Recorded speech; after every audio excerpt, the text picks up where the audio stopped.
The frozen mud beneath Staff Sergeant Michael "Tank" Thompson's boots crunched with each deliberate step as he approached his Sherman tank on the morning of December 18, 1944. The air in the Belgian Ardennes bit through his woolen jacket, carrying the acrid smell of diesel exhaust and the distant thunder of artillery that had been rolling across the hills for 3 straight days. His breath formed small clouds in the sub-zero air as he placed his gloved hand on the cold steel hull of Lucky Strike, the M4A3E8 Sherman that had carried him and his crew through hell since Normandy. Behind him, the radio in the command post crackled with increasingly desperate orders from division headquarters 20 miles to the rear. The message was clear: fall back immediately to defensive positions at Bastogne. Every tank crew, every infantry unit, every man with a rifle was to retreat before the advancing German juggernaut that had torn through American lines like a scythe through wheat. But Thompson wasn't moving. Not yet. His weathered hands gripped the radio handset as he stared down the tree-lined road that led east toward the German advance, his jaw set in grim determination. In his gut, he knew something the generals sitting in their warm command bunkers didn't understand. The crossroads behind him wasn't just another intersection on a military map. It was the jugular vein of the entire German offensive, and if someone didn't hold it, the entire Allied front would collapse like a house of cards. No one in the 3rd Armored Division knew that one tank sergeant's defiance that morning would expose the fatal flaw that doomed Hitler's last desperate gamble from the very beginning. Michael Thompson had grown up in the rolling farmlands outside Topeka, Kansas, where his father ran a modest wheat farm that barely kept food on the table during the lean years of the 1930s. He was the youngest of 4 boys, all of whom learned early that hard work and stubborn determination were the only currencies that mattered when the bank came calling. While his older brothers helped with the harvest and tended livestock, Michael spent his free time tinkering with the farm's ancient tractor, learning how machinery worked not from manuals, but from necessity. His hands were already stained with grease and calloused from wrenches by the time he turned 14, and neighbors began bringing their broken equipment to the Thompson farm because the youngest boy had a gift for making dead engines run again. When Pearl Harbor was attacked on December 7, 1941, Michael was 18 years old and working as a mechanic at the local Ford dealership. Unlike many of his classmates who rushed to the Navy recruiting office dreaming of adventure on the high seas, Michael walked into the Army Recruitment Center and asked specifically for the Armored Division. The recruiting sergeant, a grizzled veteran of the First World War, looked skeptical when this farm boy from Kansas insisted he wanted to fight in tanks. But Michael's mechanical aptitude scores were off the charts, and his persistence wore down every objection. Within 6 months he was at Fort Knox, learning that keeping a 30-ton Sherman tank running in combat required the same stubborn refusal to quit that had kept his father's farm alive through the Dust Bowl. His instructors noticed immediately that Thompson didn't just follow maintenance procedures, he understood them, improving on techniques and finding shortcuts that saved precious time when seconds meant the difference between life and death. During gunnery training, his steady hands and farmer's patience made him a natural tank commander, able to spot targets at distances that impressed even veteran instructors. But it was his uncanny ability to read terrain, developed through years of walking Kansas wheat fields, that set him apart from other tankers. He could look at a hillside or valley and instantly understand how elevation, cover, and sight lines would affect a battle. Seeing the landscape not as geography but as a 3-dimensional chessboard where position determined victory or death. By the time his unit shipped out for England in early 1944, Thompson had earned the nickname Tank, not because he was big and slow, but because he seemed to think like his machine, understanding instinctively how 30 tons of armor and steel would behave in any situation. His crew, initially skeptical of their young commander from the middle of nowhere, had learned to trust his judgment completely after watching him navigate training exercises that left other crews lost and confused. He had no idea that soon those instincts would be all that stood between his comrades and complete annihilation. The Ardennes offensive, later known as the Battle of the Bulge, represented Adolf Hitler's final attempt to split the Allied forces and negotiate a separate peace with the Western powers that might allow Germany to focus entirely on the Soviet threat advancing from the east. By December of 1944, the German war machine was operating on fumes, with fuel shortages so severe that many panzer units were ordered to capture Allied fuel depots to continue their advance. Hitler's plan was audacious in its scope and desperate in its conception, requiring German forces to advance through the heavily forested Ardennes region, capture the vital port of Antwerp, and destroy 4 Allied armies in the process.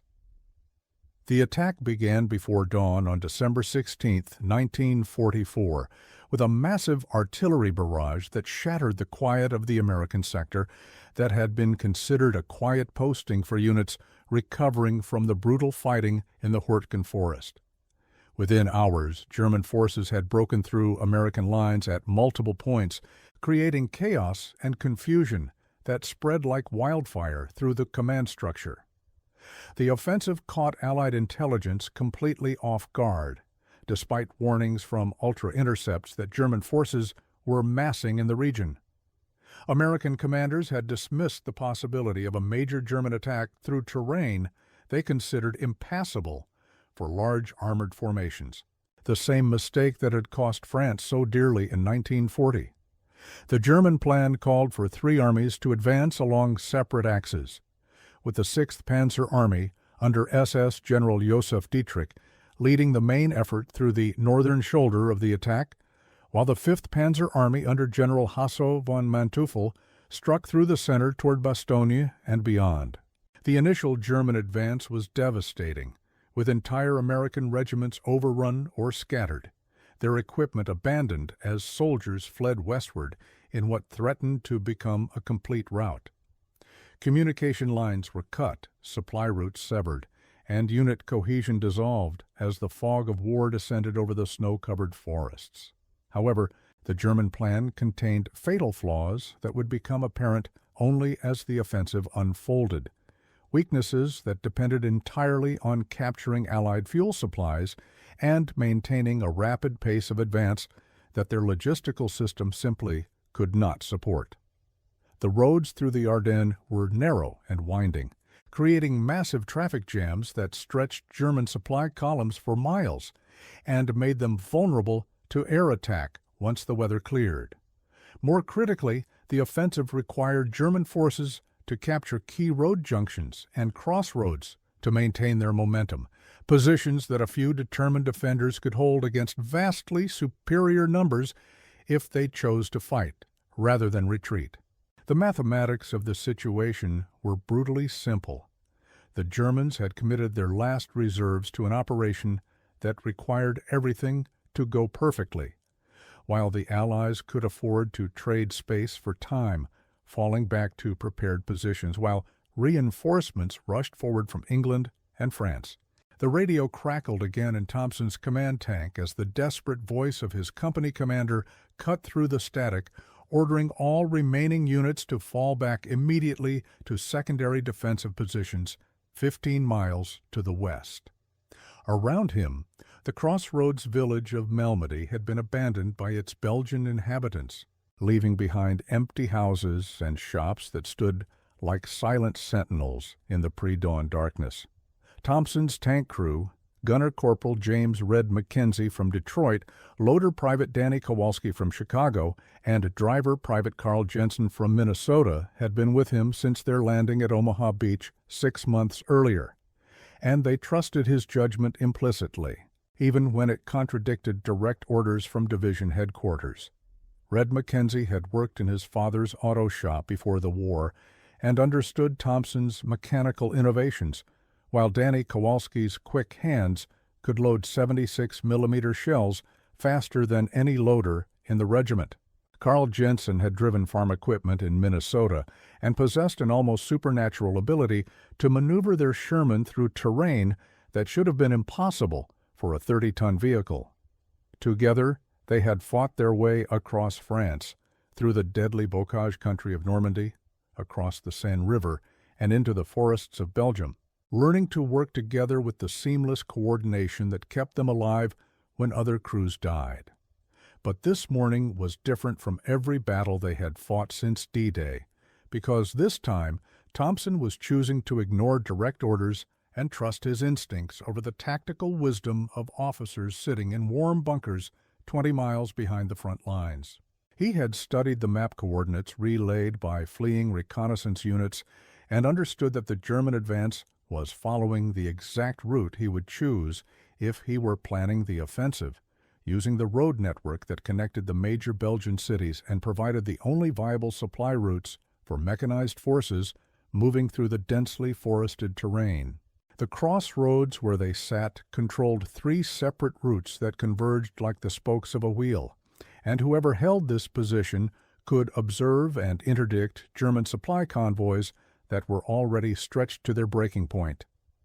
His crew watched nervously as Thompson made his decision, knowing that disobeying direct orders in wartime could result in court-martial or worse, but trusting their commander's judgment over the panic they heard in radio transmissions from higher headquarters. The sound of distant engines grew louder with each passing minute, a low rumble that seemed to emerge from the forest itself, accompanied by the distinctive squeal of tank tracks on frozen ground that every Allied soldier had learned to fear. Thompson keyed his radio handset and spoke directly to his crew, his voice calm and steady, despite the magnitude of what he was about to attempt. "Boys, we're staying put. I know the orders say to fall back, but I've been studying these roads for 3 days, and I think we're sitting on the most important piece of ground in Belgium right now. If Jerry gets control of this crossroads, they'll be in Paris by Christmas, and a lot of good men are going to die because we didn't do our job." He paused, watching the faces of his crew in the dim light, filtering through the tank's periscopes, seeing fear mixed with determination in their eyes. "I can't order you to stay with me, because what we're about to do violates every regulation in the manual. But I need you to know that I think this is our chance to stop them cold right here, right now." Red McKenzie was the first to respond, his Detroit accent cutting through the tension like a knife. "Skip, if you think we can make a difference, then we're with you all the way. Besides, where the hell are we going to go? They got us surrounded anyway." Danny Kowalski nodded agreement, his hands already moving to check the ammunition storage, while Carl Jensen simply engaged the transmission and positioned their Sherman hull down behind a small rise that provided cover while maintaining clear fields of fire down all 3 road approaches. And then the waiting began, each minute stretching like an hour, as the sound of approaching German armor grew steadily louder, accompanied by the unmistakable noise of hundreds of vehicles grinding through the forest on roads never designed to carry the weight of an entire Panzer Corps. The first German vehicles appeared on the eastern road, just as the winter sun began to rise through the bare trees, casting long shadows across the snow-covered fields that surrounded the crossroads. Thompson adjusted his binoculars and counted the lead elements of what appeared to be an entire armored regiment, with Panzer Mark IV tanks, followed by half-tracks carrying infantry and supply vehicles, stretching back into the forest as far as he could see. Behind them, barely visible through the morning mist, he could make out the massive silhouettes of Tiger tanks, their long guns elevated for road march, bringing firepower that could destroy his Sherman from twice the effective range of his 76mm cannon. The Germans were moving with the confidence of an army that had broken through enemy lines and expected no organized resistance, their vehicles spread out in road march formation that prioritized speed over tactical security. Thompson keyed his intercom and spoke quietly to his gunner. "Red, you see that lead Panzer about 800 meters out, just coming around the bend? When I give the word, put one right through his front slope." Mackenzie's response was immediate and professional.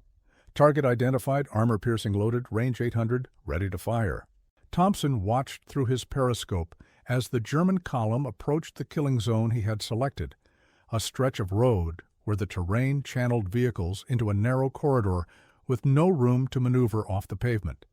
His tactical plan was simple, but potentially devastating: destroy the lead vehicle to create a roadblock, then systematically eliminate the supply trucks and fuel tankers that were the real target, leaving the German armor stranded without fuel or ammunition deep in enemy territory. He waited until the lead panzer was exactly where he wanted it, then gave the order that would either save his regiment or result in his court-martial. Fire! The 76mm gun roared, sending a 17-pound armor-piercing shell screaming across the morning air to strike the German tank precisely where the turret joined the hull, penetrating the armor and igniting the ammunition storage in a spectacular explosion that lit up the forest like a Roman candle. The lead panzer stopped dead in the middle of the road, blocking the advance of vehicles behind it and creating exactly the traffic jam that Thompson had anticipated. Within seconds, the German column erupted in confusion as crews bailed out of vehicles and infantry sought cover in the roadside ditches, but Thompson was already calling for his next target. Red fuel truck, 200 meters behind the burning tank, high explosive.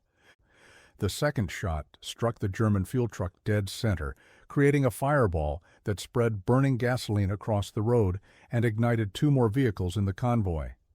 Jensen immediately moved their Sherman to a new firing position, using a technique they had perfected in Normandy, while Kowalski fed shells into the breach as fast as Mackenzie could fire them.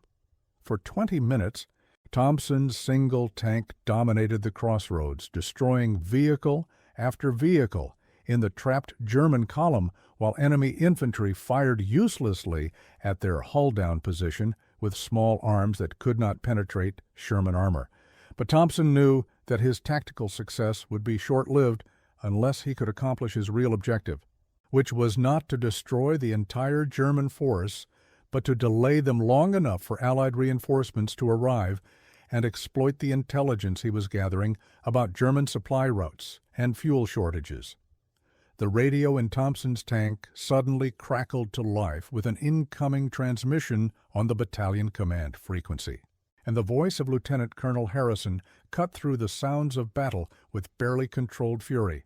"Thompson, this is 6 Actual. You are ordered to cease fire immediately and withdraw to Rally Point Charlie. Acknowledge immediately." Thompson hesitated for a moment, knowing that his response would determine whether he faced court-martial or commendation, then keyed his handset with the calm professionalism that had carried him through a dozen battles. 6 Actual, this is Tank 7. I am currently engaged with a German armored regiment at coordinates 374298. Enemy column is stopped and taking heavy casualties. Request permission to continue engagement until relieved. The radio was silent for several seconds before Colonel Harrison's voice returned, tight with controlled anger. "Thompson, you are in direct violation of explicit orders. Withdraw immediately or face the consequences." Before Thompson could respond, a new voice cut into the conversation, crisp with the authority of higher command. 6 Actual, this is Thunderbolt. Hold your position and maintain radio silence. Tank 7, continue your mission. Thompson recognized the call sign for division headquarters and felt a surge of relief as he realized that someone in the chain of command understood what he was attempting to accomplish.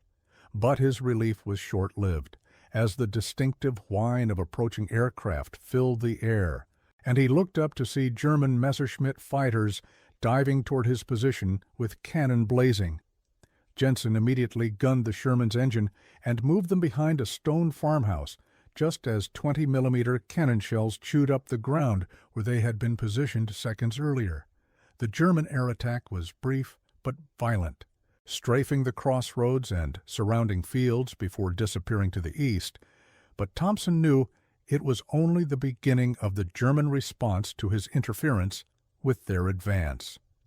Through his periscope, he could see German infantry moving through the forest on both sides of the road, attempting to flank his position and eliminate the single tank that had brought their entire offensive to a grinding halt. Mackenzie spotted movement in the tree line and traversed the turret to engage German soldiers with the coaxial machine gun, while Kowalski loaded another high-explosive shell and prepared to engage targets of opportunity. But Thompson was thinking several moves ahead, like a chess player who could see the entire board, and he knew that his real advantage was not firepower, but intelligence. Every minute he could observe the German advance provided crucial information about their strength, equipment, and most importantly, their logistical vulnerabilities. He grabbed his field glasses and began systematically counting vehicles in the stalled column, noting fuel trucks, ammunition carriers, and supply wagons that revealed the desperate state of German logistics. What he saw confirmed his worst fears about German capabilities and his best hopes about their weaknesses. The convoy stretched for miles, but more than half the vehicles were supply trucks. Many of them captured American equipment, and the fuel tankers were positioned at regular intervals that suggested the German armor was already running on empty.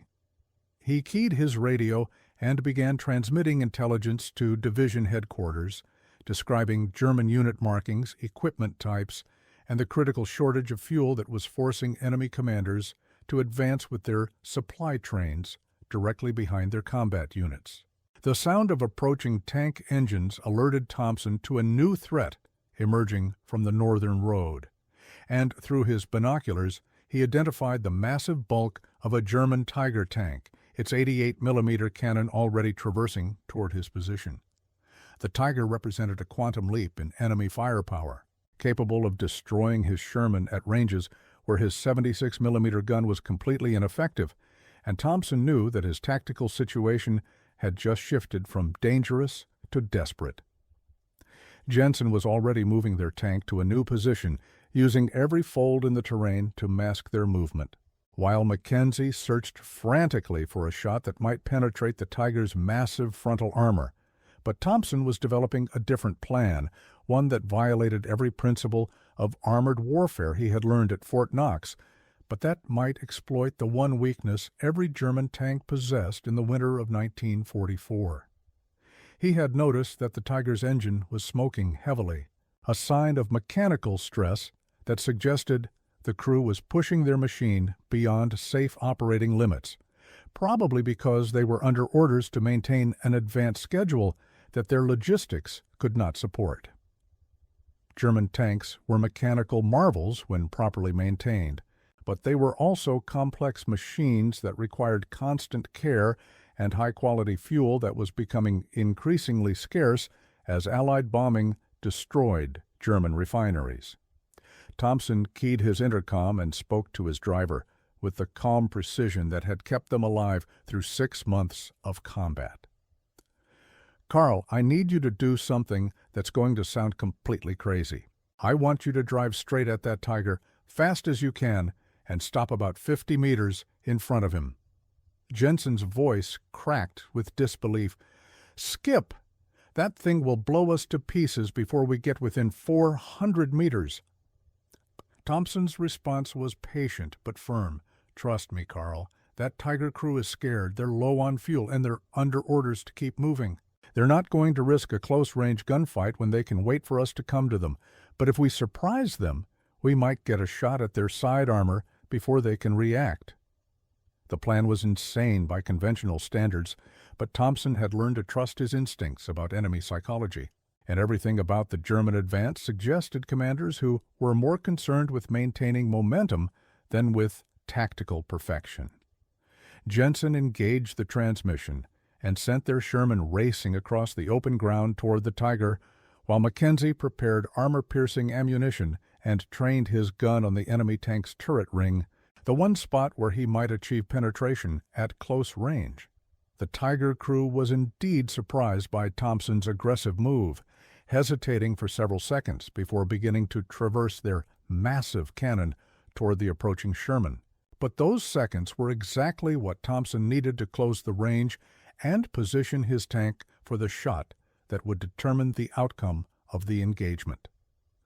Mackenzie fired at less than 50 meters, sending his armor-piercing shell through the Tiger's side armor and into the fighting compartment, where it detonated the stored ammunition in a fireball that could be seen for miles.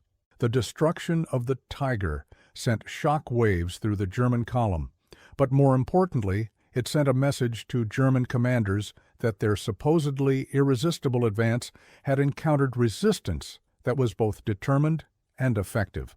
The tactical victory over the Tiger tank marked the beginning of a running battle that would last for 6 hours and transform Thompson's single Sherman into the focal point of the entire German offensive in that sector. As word of his success spread through Allied communication networks, reinforcements began moving toward the crossroads from positions throughout the region, including tank destroyers, artillery units, and infantry companies that had been scattered during the initial German breakthrough.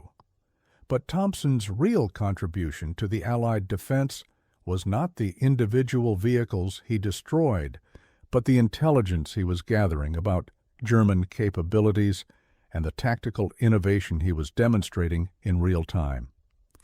He had discovered that German units, despite their fearsome reputation, were operating under constraints that made them vulnerable to unexpected tactics, and that their rigid adherence to operational schedules could be exploited by defenders who were willing to sacrifice tactical doctrine for a strategic advantage.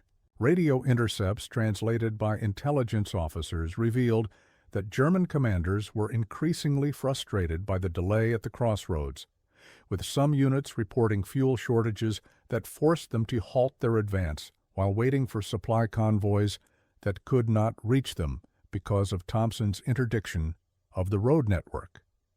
The German response escalated throughout the morning, with artillery barrages that turned the surrounding farmland into a moonscape of craters and destroyed buildings, followed by infantry attacks that Thompson's crew repelled with machine gun fire and high-explosive shells.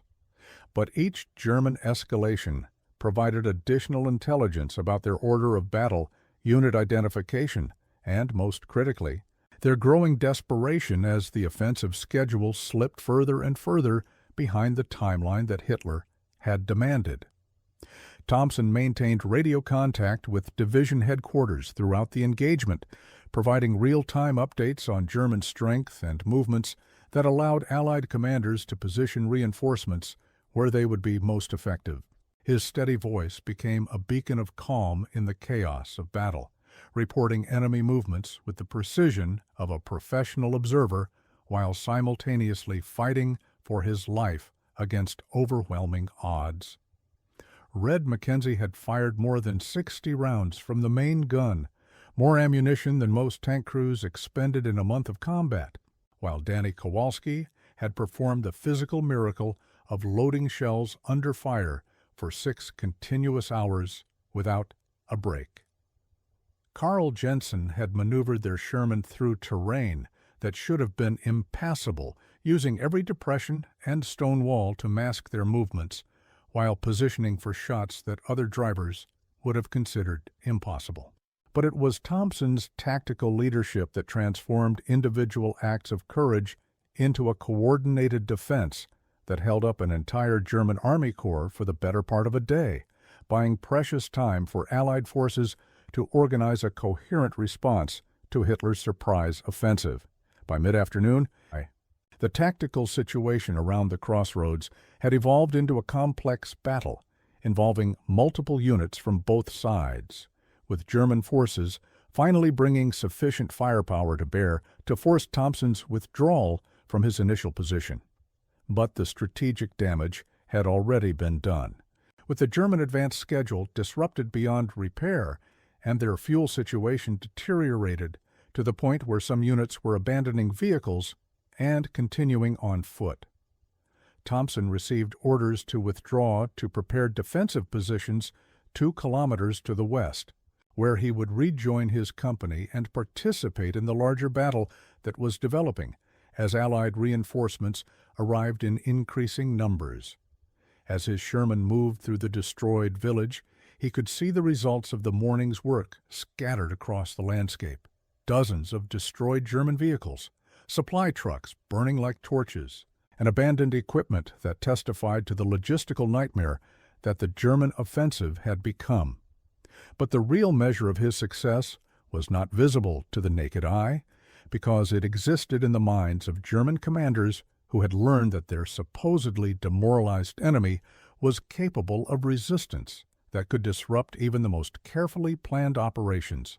Intelligence reports captured after the war would reveal that Thompson's single tank had forced the German 5th Panzer Army to halt its advance for 12 hours, while engineers cleared the road and rerouted supply convoys, a delay that allowed the defenders of Bastogne to prepare for the siege that would become the symbol of American resistance during the Battle of the Bulge. More importantly, his tactical innovations had demonstrated that German armor, despite its technological superiority, could be defeated by defenders who were willing to engage at close range and exploit the mechanical vulnerabilities that plagued German equipment throughout the later years of the war. The radio intercepts that Thompson had facilitated provided Allied intelligence with confirmation that the German offensive was a desperate gamble rather than a coordinated strategy. Operating on fuel reserves that could not sustain a prolonged campaign and dependent on capturing Allied supply dumps to continue their advance. His observation of German convoy organization revealed the critical shortage of transport vehicles that forced enemy commanders to use combat units as supply carriers, reducing their tactical flexibility and making them vulnerable to the kind of interdiction that Thompson had demonstrated. As his tank rejoined the Allied defensive line, Thompson could see the broader battle developing as intended by Allied commanders who had learned to trade space for time while positioning superior numbers and logistics to grind down German forces in exactly the kind of attritional warfare that Germany could not afford to fight. The aftermath of Thompson's action at the crossroads rippled through both the immediate tactical situation and the broader strategic context of the Ardennes offensive, providing Allied commanders with proof that the German attack could be contained and eventually defeated through the kind of flexible defense that Thompson had improvised under fire. Within 24 hours of his engagement, Allied forces had stabilized their lines throughout the sector, with reinforcements arriving from England and strategic reserves that Eisenhower had held back for exactly this kind of emergency. The intelligence that Thompson had gathered during his 6-hour observation of German forces provided confirmation that the enemy offensive was already faltering due to logistical constraints that no amount of tactical skill could overcome, giving Allied planners confidence that a methodical counterattack would succeed in destroying German forces rather than merely repelling them. General Patton's Third Army began its famous 90-degree turn from the Saar offensive toward Bastogne within hours of receiving Thompson's reports on German fuel shortages, while Allied air forces received targeting information that allowed them to focus their attacks on supply convoys rather than frontline units. But perhaps most importantly, Thompson's tactical innovation had demonstrated that individual initiative could achieve strategic results when applied at the critical point and time, inspiring other unit commanders to take similar risks when the tactical situation demanded creative solutions. The official after-action report filed by Thompson's division credited his action with preventing a German breakthrough that could have reached the Meuse River, cutting Allied forces in two and potentially changing the outcome of the entire campaign. However, Thompson himself received no medal for his disobedience, no promotion for his tactical innovation, and no public recognition for the intelligence coup that his morning's work had achieved, because military bureaucracy preferred not to celebrate soldiers who violated direct orders, regardless of the results they achieved. He returned to his pre-war job as a mechanic in Topeka after the war, married his high school sweetheart, raised 3 children, and never spoke publicly about the day he helped save the Allied cause in Europe through what military historians would later recognize as one of the most important tactical innovations of the war. His tank crew remained in contact for decades after the war, gathering annually for reunions where they would remember their fallen comrades and debate the decisions that had shaped their survival. But they never discussed Thompson's violation of orders with anyone outside their tight circle of mutual trust. Red Mackenzie returned to Detroit and opened his own auto repair shop, crediting Thompson with teaching him that mechanical problems always had solutions if you were willing to think beyond standard procedures. Danny Kowalski used his GI Bill benefits to become an engineer and always insisted that Thompson's tactical thinking had inspired his approach to problem-solving in civilian life, while Carl Jensen farmed in Minnesota and named his first son Michael in honor of the tank commander who had trusted him with impossible maneuvers under fire.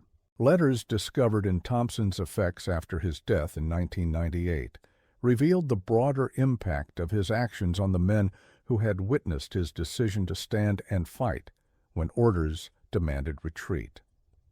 Soldiers from other units who had participated in the defense of Bastogne wrote to thank him for buying them the time they needed to prepare their positions and gather ammunition, while intelligence officers credited his reports with providing the first accurate assessment of German capabilities during the opening phase of the offensive. A post-war analysis conducted by Army historians concluded that Thompson's action at the crossroads had delayed the German advance by exactly the margin necessary to prevent a breakthrough that could have reached Allied supply dumps and potentially sustained the offensive for weeks longer than actually occurred. The study noted that his tactical innovation had exploited a fundamental weakness in German doctrine that prioritized schedule adherence over tactical flexibility, forcing enemy commanders to respond to unexpected situations with resources they could not afford to expend. But the analysis also revealed that Thompson's violation of orders had exposed a dangerous flaw in Allied communication procedures that had nearly resulted in friendly fire incidents when artillery units attempted to support his position without knowing that he had remained in place contrary to explicit orders. This led to changes in tactical doctrine that emphasized unit-level initiative while maintaining command coordination, balancing the kind of creative thinking that Thompson had demonstrated with the operational control necessary to coordinate large-scale military operations.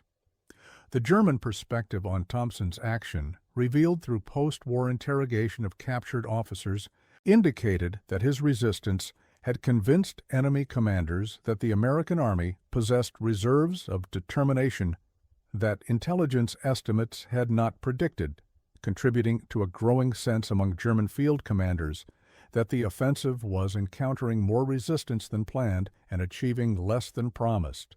One captured German colonel specifically mentioned the crossroads action as evidence that American units had learned to fight with the kind of tactical innovation that had previously been considered a German monopoly, suggesting that prolonged combat had transformed Allied forces from textbook armies into experienced combat organizations capable of matching German tactical expertise.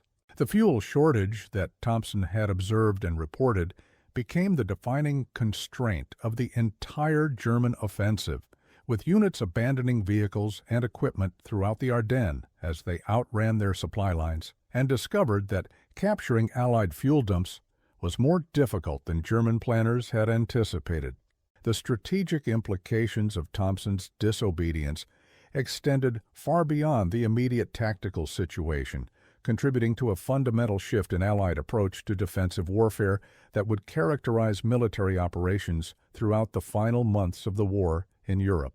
His demonstration that small units could achieve strategic results through tactical innovation inspired changes in training doctrine that emphasized individual initiative and flexible response to unexpected situations, preparing Allied forces for the kind of urban combat they would encounter during the invasion of Germany itself. The intelligence-gathering aspect of his mission became a model for combat reconnaissance that combined tactical engagement with systematic observation, techniques that would prove invaluable during river crossing operations and city fighting, where traditional reconnaissance methods were inadequate.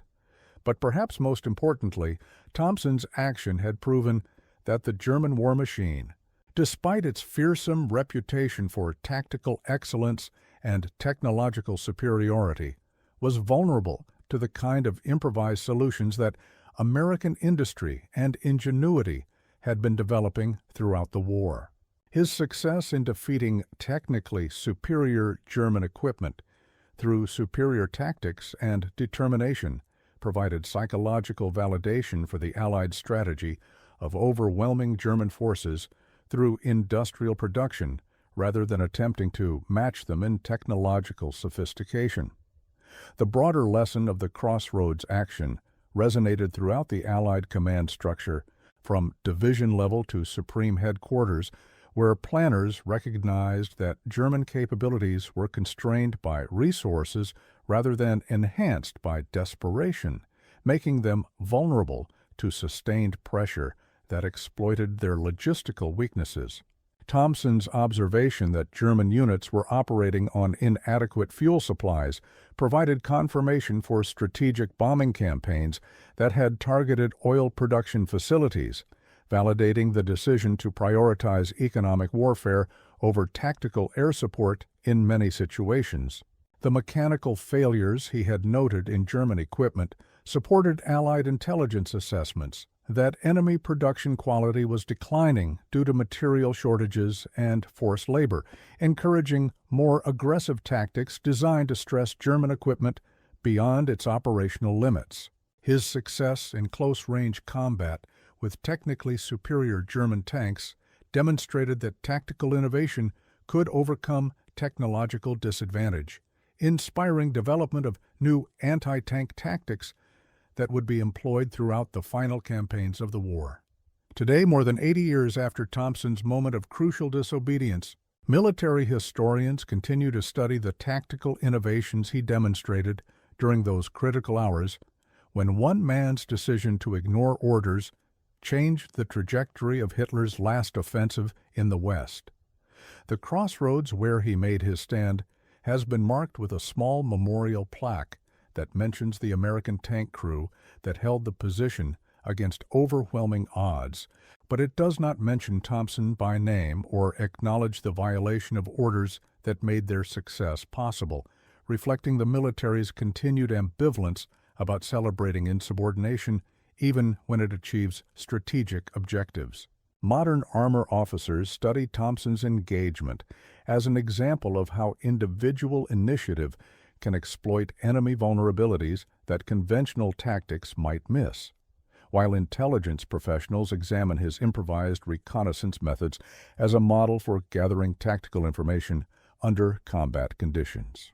The broader lesson of his action speaks to fundamental questions about military leadership and the balance between obedience and innovation that defines effective combat organizations, suggesting that victory sometimes requires soldiers who are willing to risk court-martial to achieve objectives that rigid adherence to orders cannot accomplish. Thompson's story reveals the dark truth that Hitler's Ardennes offensive was doomed from its inception not because of German tactical failures or Allied tactical superiority, but because the German war machine had become so dependent on capturing enemy supplies that a single tank crew could disrupt an entire Army Corps by denying them access to a critical road junction for less than 12 hours. The mathematics of the German situation were unforgiving. They had committed their last reserves to an operation that required everything to work perfectly, while their enemies could afford to make mistakes, absorb losses, and adapt their tactics based on battlefield experience rather than pre-war theory. Thompson understood instinctively what German planners had missed in their strategic calculations, that American forces had learned through bitter experience to fight with the same tactical flexibility that had made German forces so effective early in the war, but backed by industrial resources that Germany could never match. His willingness to disobey orders when tactical common sense demanded innovation exemplified the kind of battlefield leadership that transformed citizen soldiers into combat veterans capable of defeating professional armies through determination, ingenuity, and the courage to trust their judgment over military bureaucracy. The question that Thompson's story poses to every generation is simple but profound. When faced with a choice between following orders and following conscience, between institutional authority and individual responsibility, between safety and service, what would you choose? Would you have the courage to stand your ground when every instinct for survival demanded retreat, to trust your tactical judgment against the wisdom of superior officers, to risk everything on the belief that one person can make a difference when the stakes are measured in thousands of lives? Comment below and share this story so others remember that freedom has always been preserved by ordinary people who chose to do extraordinary things when history demanded heroism over obedience.